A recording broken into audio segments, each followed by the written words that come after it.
नमस्कार, स्वागत है आपका। आप देख रहे हैं प्राइम टीवी और मैं कीर्ति। इस वक्त बजट को लेकर एक बड़ी खबर सामने आ रही है। बजट सत्र से पहले सर्वदलीय बैठक, वीडियो कॉन्फ्रेंसिंग के जरिए बैठक जारी। थोड़ी देर में शामिल होंगे प्रधानमंत्री नरेंद्र मोदी। बजट सत्र से पहले सर्वदलीय बैठक, वीडियो कॉन्फ्रेंसिंग के जरिए शामिल होंगे पीएम मोदी। संसद के बजट सत्र को लेकर सभी पार्टियों के फ्लोर लीडर्स के साथ रक्षा मंत्री राजनाथ सिंह, संसदीय कार्य मंत्री प्रहलाद जोशी, संसदीय कार्य राज्य मंत्री अर्जुन मेघवाल और वी मुरलीधरन वीडियो कॉन्फ्रेंसिंग के जरिए मीटिंग में शामिल होंगे। वहीं इस पूरी खबर पर इस वक्त हमारे साथ वरिष्ठ पत्रकार पंकज रस्तोगी जी जुड़ चुके हैं। पंकज जी, मैं आपसे जानना चाहूंगी इस बार के बजट सत्र में क्या कुछ खास होने वाला है? देखिए, देश का बजट, आम बजट जो है वो परसों प्रस्तुत किया जाएगा। निर्मला सीतारमण हमारे देश की वित्त मंत्री जो है उस बजट को प्रस्तुत करेंगी और देश के इतिहास में ये हर बार ये होता है कि सांसदों को इसकी कॉपी दी जाती है और बजट प्रस्तुत होता है। लेकिन इस बार कोरोना काल के चलते ये उसी तरीके से पेश किया जाएगा, वर्चुअल तरीके से, और इसका पूरे प्रावधान उस पर किए जाएंगे क्योंकि बजट पे ही पूरे देश का विकास डिपेंड करता है जी। और राज्यों के जो विकास का जो एक सिस्टम है, मतलब एक राज्यों को जो विकास की धनराशि दी जाती है वो बजट के प्रावधान के बाद आवंटित की जाती है। उसी के ऊपर पूरे राज्यों का, जो भारत के 30 राज्य हैं और जो केंद्र शासित प्रदेश हैं, उनके ऊपर पूरा फोकस रहता है और ये बजट के हिसाब से ही उनको सबको धनराशि दी जाती है जिससे वो विकास कार्य करते हैं। अब सवाल ये है कि ये बजट का घाटा, ये बजटीय घाटा क्या नाम है आपके, ये बहुत बड़ी चुनौती है। तो इसके लिए भी सरकार के लिए एक बहुत बड़ी चुनौती बना हुआ है। कोरोना ऐसे वैश्विक बीमारी में जिस समय जीडीपी गिर चुकी है, जीडीपी की दर बहुत नीचे आ चुकी है, माइनस में जीडीपी चल रही है देश की, तो इसको देखते हुए ये बजट बहुत चुनौती भरा होगा। और इसी के लिए सर्वदलीय सभा का आयोजन किया गया है कि उसमें सभी दलों के लोग रहेंगे, वो अपनी अपनी बातों को रखेंगे। इसके लिए एक सर्वदलीय सभा का भी आयोजन किया गया है। पंकज जी, जिस तरह से सरकार की तरफ से तमाम विपक्षी दलों को यह आश्वस्त किया गया था कि उनकी बातों को सुना जाएगा, साथ ही साथ कृषि कानूनों को लेकर भी चर्चा की जाएगी, उसके बावजूद भी कई प्रमुखों ने इस सर्वदलीय बैठक में शामिल होने से मना कर दिया है। देखिए, एक बात समझ लीजिए, एक कहावत है भोजपुरी में, न खेलब न खेले दे, तो वही वाला किस्सा है। तो सर्वदलीय ये विपक्षी दल है उनको इसका बहिष्कार नहीं करना चाहिए। और जिस तरह से लोगों ने राष्ट्रपति के अभिभाषण का बहिष्कार किया जी, तो वो भी एक बहुत बड़ी घटना है। और तमाम राष्ट्रीय दलों को या क्षेत्रीय दल जो भी संसद में है उनको बहिष्कार नहीं करना चाहिए था। भाई, आप सत्ता में है, आपको क्या नाम है, जनमानस ने आपको उतार दिया है, तो आप आज शासन में नहीं है, तो जो गवर्नमेंट या जो भी चुनी हुई सरकार केंद्र में बैठी हुई है, वो जो चीज बजट रख रही है उस पर आप डिस्कशन करिए। कोई चीज आपको नहीं समझ में आ रही है, आप उसका गवर्नमेंट से कह के प्रावधान कराइए। और जो रहा सवाल किसानों का, किसानों के हित की बात, आप वो चीज के लिए हठधर्मिता छोड़ते हुए ये कहना चाहिए कि नहीं, आप इस तरह के प्रावधान करिए। जीएसटी कानूनों में 650 संशोधन हो जाते हैं इस देश में, और अगर किसानों की बात की जाए, उनके बिल में अगर संशोधन की बात आती है तो हल्ला करते हैं, दंगा फसाद होता है, लाल किले पे की अस्मिता पे प्रश्न चिन्ह खड़ा हो जाता है। तो ये सब चीजें जितने जो राष्ट्रीय दल हैं या जो भी अन्य दल हैं उनको ये चीज सोचना चाहिए और इसका बहिष्कार नहीं करना चाहिए। किसानों के लिए तो अहम होने वाला ही है ये बजट, जिस तरह से साफ तौर पर लगातार ये चीजें कही जा रही है। लेकिन क्या आम जन को राहत देने के लिए टैक्स में कटौती करने के लिए कोई चर्चा सरकार के द्वारा बनाई जा सकती है? बिल्कुल, देखिए, आम जन के लिए एक चीज हो सकती है कि एक इनकम टैक्स की धारा है, आयकर की धारा 80C, जिसमें 1.5 लाख तक का राहत दिया जाता है। तो उसमें जैसे ट्यूशन आदमी देता है या फीस देता है स्कूलों में बच्चों की, उसके लिए भी प्रावधान करने का गवर्नमेंट का संभावना बन रही है कि 50 से 80 हजार उसमें अलग से प्रावधान किया जाए कि जो बच्चों के ट्यूशन और जो बच्चों की पढ़ाई पे खर्च होता है उसको भी उस डिडक्शन में लाया जाए और ये 1.5 लाख की छूट को 2.5 लाख कर दिया जाए। तो ये सब चीजें हो रही हैं और 5 लाख तक अभी इनकम टैक्स नहीं। तो सरकार को सरलीकरण की ओर अग्रसर होना चाहिए, टैक्स प्रणाली को, इनकम टैक्स को बहुत सरल बनाना चाहिए। आज देश के 130 करोड़ की आबादी में सिर्फ 4.25% लोग इनकम टैक्स देते हैं। तो सवाल ये है कि गवर्नमेंट को भी चाहिए कि इसका सरलीकरण करना चाहिए, फ्लैट इस तरह का करना चाहिए कि ज्यादा से ज्यादा लोग इसमें इनकम टैक्स के दायरे में आए, लोग चोरी न करें और सरकार को रेवेन्यू का फायदा हो, तभी विकास की तमाम योजनाएं क्रियान्वित हो सकेंगी। इस सर्वदलीय बैठक में और क्या कुछ निकल कर सामने आएगा, किस नतीजों पर बात होनी है, क्या कुछ हो सकता है? भाई देखिए, सर्वदलीय बैठक हमेशा जो बजट जब प्रस्तुत होता है जी। तो जो भी सत्ताधारी दल होता है वो सर्वदलीय बैठक बुलाता है जी जी। और उसमें उनसे विचार आमंत्रित करता है। लेकिन अब सवाल ये है कि ये लोग अगर नहीं विचार रखना चाहते हैं और हठधर्मिता का प्रयोग करते हैं, और जिस तरह से राष्ट्रपति का अभिभाषण का बहिष्कार किया सभी दलों ने, तो ये एक निंदनीय है। इस तरह का कृत्य नहीं करना चाहिए। राष्ट्रपति पूरे देश। बिल्कुल, बहुत बहुत शुक्रिया पंकज जी हमारे साथ जुड़ने के लिए। तो ये थे हमारे साथ वरिष्ठ पत्रकार पंकज रस्तोगी, जिन्होंने बताया कि किस तरह से अहम मानी जा रही है। वहीं तमाम जो प्रमुख इस बैठक में शामिल होने से इनकार कर रहे हैं उसे भी निंदनीय बताया है।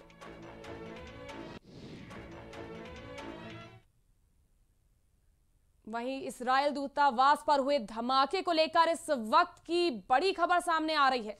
एनआईए ने शुरू की धमाके की जांच। दिल्ली इजरायल दूतावास के पास धमाके में खुलासा। दिल्ली धमाका, एनआईए की टीम मौके पर पहुंची। जैश उल हिंद ने धमाका करने का किया दावा। दावों की जांच कर रही है एजेंसियां।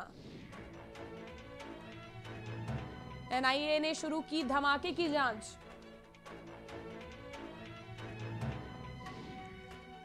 लगातार इजरायल से जुड़ी तमाम जानकारियां, अपडेट सामने निकल कर आ रही हैं। जिस तरह से उसी के दौरान इजरायल उल हिंद के धमाके की ओर इशारा किया गया है। दावों की जांच एजेंसियों द्वारा की जा रही है।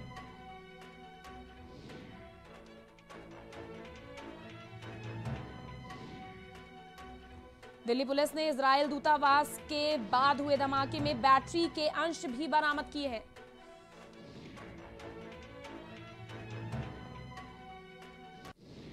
जैश उल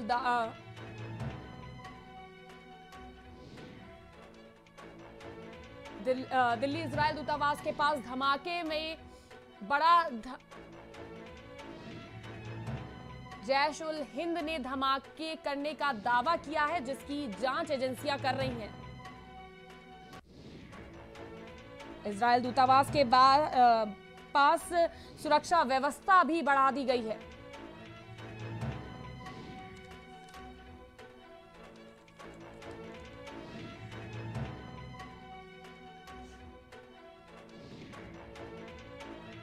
इजरायल दूतावास के अंदर गए स्पेशल सेल के अधिकारी, स्पेशल के डीसीपी प्रमोद कुशवाहा कुछ देर पहले घटनास्थल पर पहुंचे थे।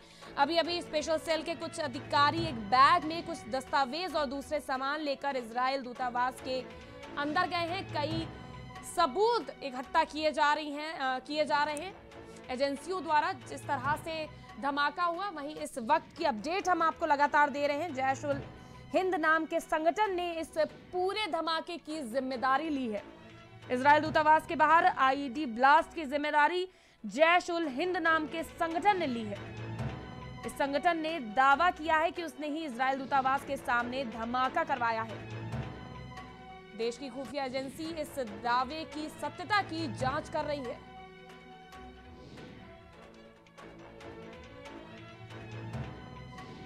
घटनास्थल पर पहुंचे एनआईए के 6 से 7 अधिकारी। मैं आपको बता दूं, एनआईए के 6 से 7 अधिकारी घटनास्थल पर पहुंच चुके हैं और तमाम जानकारियां, सबूतों को इकट्ठा करने में जुटे हुए हैं।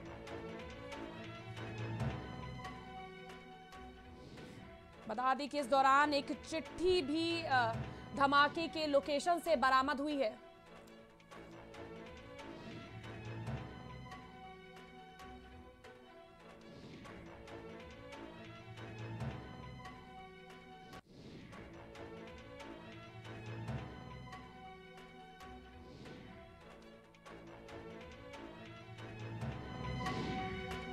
वहीं इस वक्त हमारे साथ फोन लाइन पर जुड़ चुके हैं defence expert major general Ajay Chaturvedi.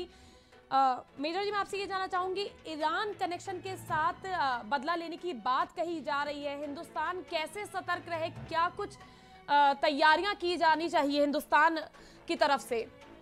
देखिए ऐसा है मैडम, ये जो हुआ है, ये ईरान ने जो जिम्मेदारी ली है, ये अल हिंदी जो भी जिसको आप बोल रहे हैं, जैश अल हिंद, ये सारे ऐसे तंजीमों से नाम से कोई फर्क नहीं पड़ता। हमारा एक सिस्टमिक फेलियर है ये जी। कि ये जो है यहाँ पे तैयारी, ये इंटरनल सिक्योरिटी का मैटर है जो कि दिल्ली पुलिस जिसके लिए जिम्मेदार है। जी। दिल्ली पुलिस को इस पे इनको अपना जो सिस्टम होता है इंटेलिजेंस गैदरिंग का और इंट एक्विजिशन का, ये समस्या जी। इसके ऊपर ध्यान नहीं दिया जाएगा क्योंकि ये पता तो इनके पास सिस्टम तो पूरा है। इसका मतलब इसमें दो तीन चीजें हैं जो ध्यान देने वाली बात है। नंबर एक कि इसमें जो इंटेलिजेंस जो नहीं मिली है इनको, तो इनको इंटेलिजेंस नहीं मिली है या इंटेलिजेंस जो दिख रही थी उसको इन्होंने ठीक से देखा नहीं है, जिसके लिए कैपेसिटी की जरूरत है। दूसरा, ये दिल्ली पुलिस के जो महकमे में है, क्योंकि ये ओवरवर्क भी हो सकते हैं कि मतलब जो आजकल कई चीजें एक साथ हो रही हैं, तो ये बड़ा मौका तलाशा गया है। मैं ये कहना चाहता हूँ कि ये एक बहुत ही इंटरनेशनल साजिश है। ये एक ट्रेलर जैसा उन्होंने बोला, बिल्कुल ठीक बोला, ट्रेलर है। ये इंटरनेशनल साजिश है जिसमें चाइना भी इन्वॉल्व है, जिसमें टर्की भी इन्वॉल्व है, जिसमें ईरान भी इन्वॉल्व है। ये सारा का सारा मिला जुला। और ये क्या है कि इजराइल से ईरान का इसलिए है कि जो उनके जनरल कासिम उस्मानी लास्ट ईयर मारे गए थे, और एक अभी हाल में ही पिछले साल एक उनके डॉक्टर मोहसिन फखरीजादा जो एक न्यूक्लियर साइंटिस्ट थे, उनको ईरान को मारा गया है, जिसके लिए दोनों के लिए वो जिम्मेदार ठहरा रहे हैं इजराइल को, और ये उनकी पुरानी अदावत है। तो इसलिए वो यहाँ पे आ रहे। तो हमको नॉट ओनली इंटेलिजेंस को इम्प्रूव करने की जरूरत है, जो वीजा सिस्टम है इन कंट्रीज से उसके ऊपर भी बहुत ध्यान देने की जरूरत है कि वो कैसे आ रहे हैं, कहाँ से आ रहे हैं, उनका क्या बैकग्राउंड है, वो पूरी चेकिंग की बहुत जरूरत है। तो ये वीजा रिजीम पे भी ध्यान देने की जरूरत है। जिस तरह से इजराइल दूतावास के पास धमाका होना, उसके बाद फिर एक चिट्ठी मिलना जिसमें साफ तौर पर ये संदेश लिखा हुआ था कि अभी ये सिर्फ ट्रेलर है, पिक्चर बाकी है, इसको लेकर भी किस तरह से जो हिंदुस्तान की एजेंसीज हैं उनको किस अलर्ट मोड पर आना चाहिए और किस तरह की आगे हिंदुस्तान की धरती पर इस तरह का और धमाका ना हो, उसको लेकर कितना अलर्ट होने की जरूरत है? देखिए, मैंने जैसा बोला कि ये आजकल हम लोग डिफिकल्ट टाइम्स में रह रहे हैं, ये आसान नहीं है ये समय। तो यहाँ पे टेररिज्म एक जो नॉन स्टेट एक्टर्स हैं, ये एक वे ऑफ लाइफ हो गया है। लोगों को अपनी बात मनवाने के लिए वो कोशिश करते हैं। तो ये चीजें रोज बरोज होती रहेंगी, लेकिन हमको इसमें जो हमारा मैक है, एक मल्टी एजेंसी सेंटर होता है पुलिस का, जिससे कि सारे इनपुट सुन के जितने ऐसे लोगों के आते हैं, तो एक तो हमारी पुलिस की और अच्छी ट्रेनिंग होने की जरूरत है, हमारे इक्विपमेंट सिस्टम्स और अच्छे होने की जरूरत है, इंटेलिजेंस डिसेमिनेशन की बहुत अच्छी की जरूरत है। चौथा, ये इससे जो रिलेटेड वीजा रिजीम है, जो वीजा लोग लेके आते हैं, उनके ऊपर बहुत नकेल कसने की जरूरत है। और ये बहुत मौका ढूंढ के किया गया कल जो है, क्योंकि 29 जनवरी का एक महत्व है दो कारणों से। एक तो उस दिन बिकॉज ऑफ बीटिंग रिट्रीट की वजह से सारे लोग व्यस्त थे, ज्यादातर एजेंसीज, तो वो उन्होंने मौका तलाशा। दूसरी चीज जो इसमें बहुत जरूरी थी, जो उन्होंने ध्यान दिया, वो ये कि 29 तारीख को ईरान और इजराइल और इंडिया के डिप्लोमेटिक रिलेशंस बने थे आज से 29 साल पहले। तो ये सोच के उन्होंने एक बहुत अच्छा मौका ढूंढा कि एक तरह से संदेश देने की कोशिश की। तो मुझे लगता है कि हम लोगों को अब जागने की बहुत जरूरत है, और ये इंटेलिजेंस को जो इसको जिसको बोलते हैं अंग्रेजी में कि इसको विशी वॉशी करने की जरूरत नहीं है, इस पे बहुत सख्ती से ध्यान देने की जरूरत है। इंटेलिजेंस बहुत इम्पोर्टेंट है। बिल्कुल अजय जी, दिल्ली पुलिस ने भी एफआईआर ओर से जानकारी मांग ली है। आपने जिस तरह से कहा कि जो बाहर से आते हैं लोग, उनकी जानकारी इकट्ठा करना बहुत जरूरी, तो इस पर मैं आपको अपडेट दे दूं कि फॉरेन रजिस्ट्रेशन रीजनल ऑफिस जो है उससे दिल्ली पुलिस ने भारत में जो ईरान से लोग आए थे उनके लिए जानकारी मांगी गई है। लेकिन मैं आपसे आगे ये जानना चाहूंगी कि जो कट्टरवादी संगठन है कई मुल्कों में, जिनकी आंखों में भारत और इजराइल की जो दोस्ती है वो कहीं ना कहीं खटकती है, तो इसको लेकर भी सभी देशों पर नजर रखने की और जिस तरह से प्रायोजित संगठन है उस पर भी आगे और ज्यादा नकेल कसने की, आप बोल दीजिए, उस पर सतर्कता बरतने की कहीं ना कहीं हमारी एजेंसियों को जरूरत है। बहुत जरूरत है साहब मैडम, यही तो मैं बताना चाहता हूँ कि हम लोगों को इन सब में चीजों के होने की जरूरत है। हम लोगों को ये जो इमोशंस पे कि भाई ये इस्लामिक मुल्क हमारे दोस्त हैं और ये है वो है, इन सब से दूर। देखिए जब ये बम धमाका होता है वो ना तो रंग पहचानता है ना शक्ल पहचानता है, उसकी जेट में जो आ जाए वो उड़ जाता है। तो ये सब चीजें से हम लोगों से दूर हो करके बहुत ही कोल्ड कैलकुलेटेड, इस पे हमको बहुत हार्ड डिसीजंस लेने की जरूरत है और हमारे इंटेलिजेंस नेटवर्क को और स्ट्रेंथनिंग की जरूरत है। आप देखिए हर बार ये होता है कि ये खबर आती है कि भाई हमको पता नहीं चला। अभी देखिए 3 दिन पहले किसान आंदोलन में वो जो चढ़ गए उसके ऊपर, लाल किले के ऊपर, वो हम कह रहे हैं कि हमें पता ही नहीं था। अरे तो फिर तुम क्या कर रहे थे, तुम क्या ऐसे खामखा में बैठे हुए थे? तो हम लोगों को इंटेलिजेंस नेटवर्क को स्ट्रेंथन करने की बहुत जरूरत है और इसमें वो लोग होने चाहिए जो बहुत ही डेडिकेटेड हों, बहुत ही कॉम्पिटेंट हों, उनकी नॉलेज बेस भी बहुत अच्छा होना चाहिए। एंड इक्विपमेंट, लेटेस्ट इक्विपमेंट आपको लेने की जरूरत है। और ये वर्ल्ड, नॉट ओनली इंडिया में ही कोऑर्डिनेशन की जरूरत है, इंडिया के बाहर भी इस लड़ाई को, ये इंटरनेशनल टेररिज्म है, ये क्रॉस बॉर्डर टेररिज्म है, तो इसके ऊपर एक इंटरनेशनल टेररिज्म की, उसके ऊपर लड़ाई की बहुत जरूरत है। हम लोगों को बहुत चाक चौबंद और दुनिया भर में इसमें मिल के काम करने की जरूरत है।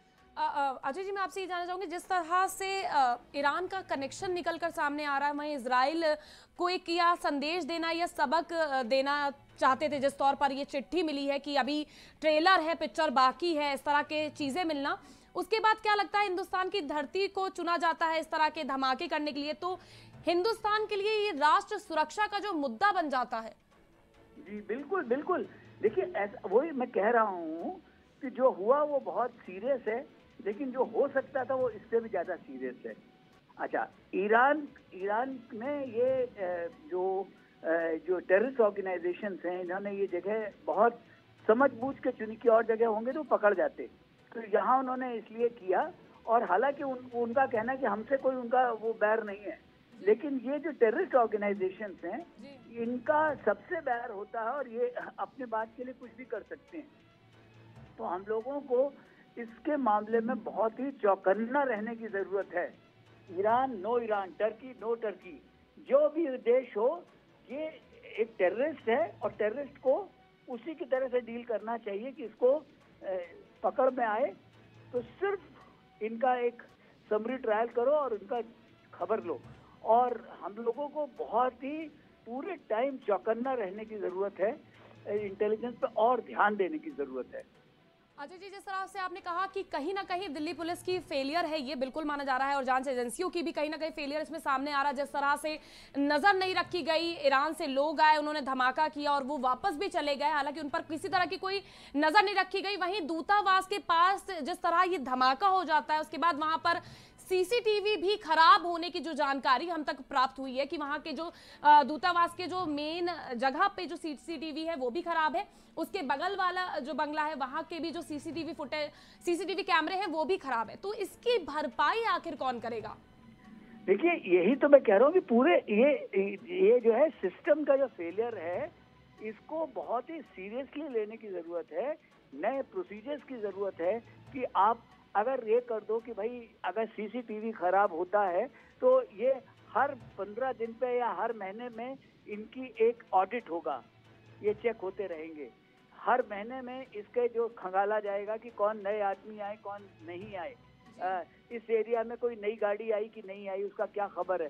तो सुनने में ये लगता है कि ये पुलिस स्टेट हो जाएगी, लेकिन we are living in difficult times तो हम लोगों को इन चीजों के लिए जागने की जरूरत है। आप ही ने बताया कि वो सीसीटीवी खराब है, तो क्या खबर मिलेगी, क्या खबर मिलेगी? तो ये चीजें बहुत ये जो है ये इसके लिए ये जो है ना, इसका एक स्टैट्यूटरी स्टेटस होना चाहिए। आप देखिए कि अगर हमारे घर की अगर कोई चीज खराब हो जाती है तो हम फटाफट ठीक करा लेते हैं। अगर सीसीटीवी खराब हो गया तो जिसका लगा उसकी जिम्मेदारी होनी चाहिए। और इस तरह की जगह पर सीसीटीवी फुटेज का खराब होना ये बेशक ही कह लीजिए लापरवाही एक तौर पर उजागर होती है। एनक्लेव में हुआ है, ये तो बिल्कुल ही एक्सेप्टेबल नहीं है। डिप्लोमेटिक एनक्लेव है ये तो। और यहाँ से मतलब वही मैं कह रहा हूँ कि 1.5 किलोमीटर पे सर एक 1.7 किलोमीटर पे राष्ट्रपति जी बैठे हुए थे, बिल्कुल बीटिंग द रिट्रीट का आयोजन भी हो रहा था, जिस दौरान 2 किलोमीटर की दूरी पर ही जहाँ पर प्रधानमंत्री भी मौजूद थे और तमाम नेता मौजूद थे वहां पर, उसके पास में धमाका हो जाना ये भी बहुत बड़ी लापरवाही कहीं ना कहीं उजागर होती है। जी जी जी बिल्कुल। और इसमें कुछ लोगों की गर्दन जरूर कटनी चाहिए जिन्होंने जो इसके लिए जिम्मेदार थे और जो इसमें फेल हुए हैं।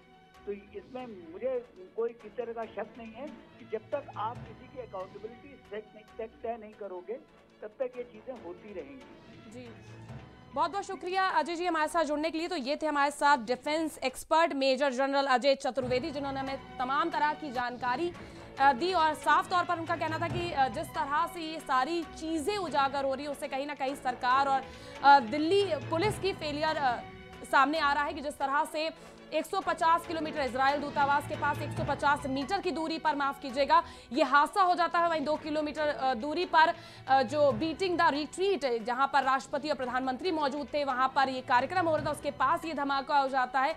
और ईरान से कनेक्टिविटी सामने आ रही है। वही एक पत्र भी मिला है जिसमें साफ तौर पर इजराइल को ये चेताया जा रहा है कि ये सिर्फ और सिर्फ अभी ट्रेलर था, पिक्चर बाकी है। हालांकि हमारी हिंदुस्तान की एजेंसियों को और सतर्क हो जाना चाहिए। वहीं इजराइल का भी जो सहयोग है वो हिंदुस्तानी एजेंसियों को मिलता हुआ साफ तौर पर दिखाई दे रहा है। वहीं FRRO दिल्ली पुलिस ने FRRO से तमाम जानकारी मांगी है। जो भारत ईरान से जो भी लोग भारत आए थे उनकी जानकारी जुटाने में इस वक्त दिल्ली पुलिस जुट गई है। साथ ही साथ दूतावास जहां पर धमाका हुआ उस इलाके से भी कई तरह के सबूत इस वक्त इकट्ठा किए जा रहे हैं NIA के द्वारा।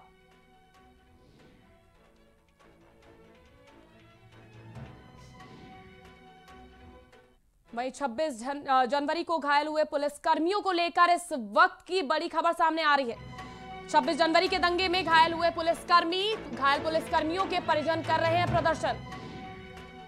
शहीदी पार्क में घायलों के परिजन कर रहे हैं प्रदर्शन। ITO के करीब घायलों के परिजनों का शक्ति प्रदर्शन। जिस तरह से 26 जनवरी को किसानों द्वारा उग्र प्रदर्शन किया गया था और तमाम पुलिसकर्मियों पर जिस तरह से लाठी चार्ज किया गया था, वहीं प्राइम टीवी ने इस खबर को भी प्रमुखता से दिखाया था कि किस तरह से पुलिसकर्मियों पर लाठी बरसाई गई थी किसानों या फिर आप कह दीजिए उपद्रवियों के जरिए। उसके बाद जो तमाम पुलिसकर्मी घायल हुए थे उनसे अमित शाह भी मिलने पहुंचे थे। वहीं अब शहीदी पार्क में घायल के परिजनों ने शक्ति प्रदर्शन किया है। ITO के करीब घायलों के परिजनों ने ये शक्ति प्रदर्शन का आयोजन करा है।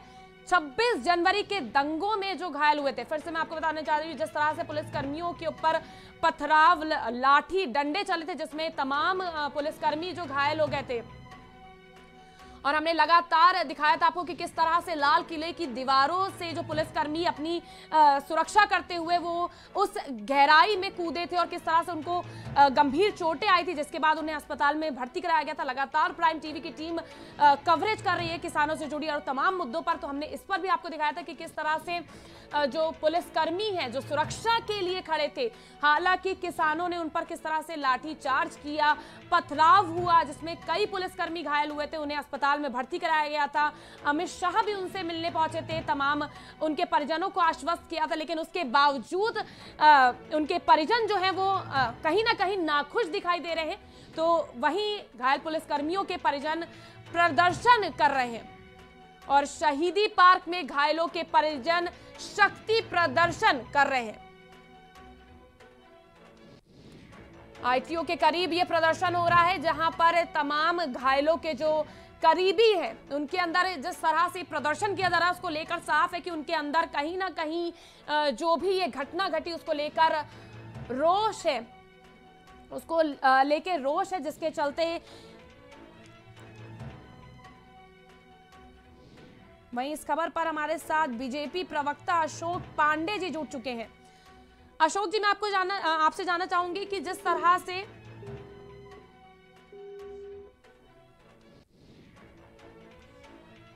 हो सकता है कि शायद हम तक उन टेक्निकल प्रॉब्लम के चलते उनका फोन कट गया है, लेकिन मैं आपको बता दूं कि पुलिसकर्मी जो घायल हुए थे 26 जनवरी को, उनसे जुड़ी हम खबर आपको इस वक्त हमारी टीवी स्क्रीन पर दिखा रहे हैं कि उनके जो करीबी हैं वो शक्ति प्रदर्शन आईटीओ के पास कर रहे हैं।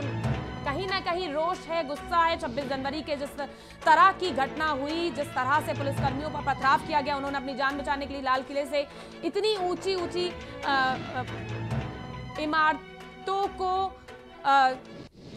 इमारतों पर से छलांग लगाई थी, जिसकी वजह से उसके बाद जितने भी पुलिसकर्मी घायल हुए थे उनसे मिलने अमित शाह भी पहुंचे थे, उन्हें आश्वस्त किया था। लेकिन जो घायल के परिजन हैं उनके अंदर कहीं ना कहीं इस पूरी घटना को लेकर रोष है, जिसके चलते वो आज अपना शक्ति प्रदर्शन कर रहे हैं।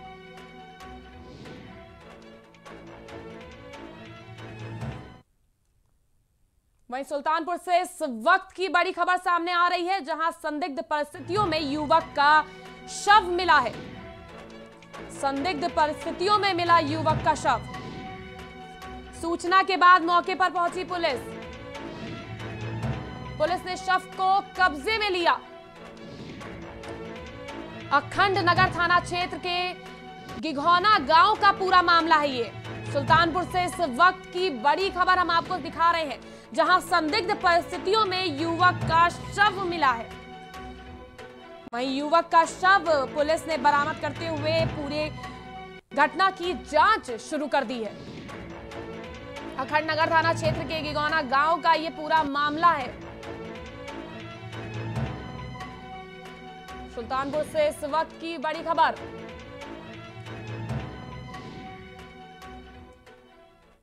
तो ये थी आज की बड़ी खबरें। फिलहाल के लिए बस इतना ही। देश और दुनिया की तमाम बड़ी खबरों से रूबरू रहने के लिए आप देखते रहिए प्राइम टीवी।